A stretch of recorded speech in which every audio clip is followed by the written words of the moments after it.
நாகை மாவட்டம் வேதாரண்யம் அருகே 9,000 ஏக்கரில் உப்பு உற்பத்தி பாதிக்கப்பட்டிருக்கிறது. தற்போதைய அண்மை செய்தியை பார்க்கிறோம். மழைநீர் தேங்கியதால் அங்கு உப்பு உற்பத்தி பாதிக்கப்பட்டிருக்கிறது. கூடுதல் விவரங்களை செய்தியாளர் பக்கிரிதாஸிடம் கேட்டு பெறலாம். வணக்கம் பக்கிரிதாஸ், தற்போது அங்கு உப்பு உற்பத்தி எந்த அளவு பாதிக்கப்பட்டிருக்கு? இதனால தொழிலாளர்கள் எவ்வளவு கஷ்டங்களை அனுபவிக்கிறாங்க? கூடுதல் விவரம் என்ன? நிச்சயமா விக்னேஷ், இலங்கை அருகே வங்கக்கடலில் புயல் உருவாகி கடல் வழக்கத்துக்கு மாறாக கடும் சீற்றத்துடன் காணப்படுகிறது. கடலோர கிராமங்களில் நேற்று முதல் இரவு சூறாவளி காற்று வீசி வருகிறது.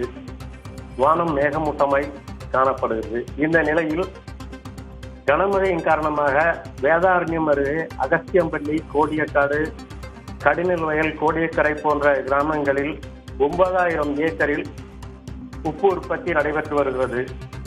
இந்த நிலையில் கடந்த மாதம் பெய்த கனமழையின் காரணமாக உப்பளங்களில் தண்ணீர் தேங்கி இந்த ஆண்டுக்கான உப்பு உற்பத்தி சீசன் முடிவடைந்தது.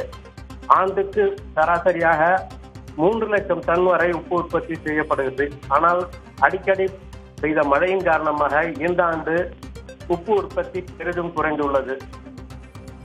தற்பொழுது பெய்த மழையின் காரணமாக உப்பு உற்பத்தி முழுமையாக நிறுத்தப்பட்டதால் உப்பள தொழிலை நம்பியுள்ள சுமார் 10,000 தொழிலாளர்கள் வேலை இழந்துள்ளனர். அவர்கள் வாழ்வாதாரத்துக்கு வழியின்றி தவித்து வருகின்றனர். இந்த நிலையில் வெளி மாவட்டங்களுக்கும் வெளி மாநிலங்களுக்கும் உப்பு ஏற்றுமதி செய்வதும் பாதிக்கப்பட்டுள்ளது. விக்னேஷ், கூடுதல் விவரங்களுக்கு நன்றி பக்கிரிதாஸ்.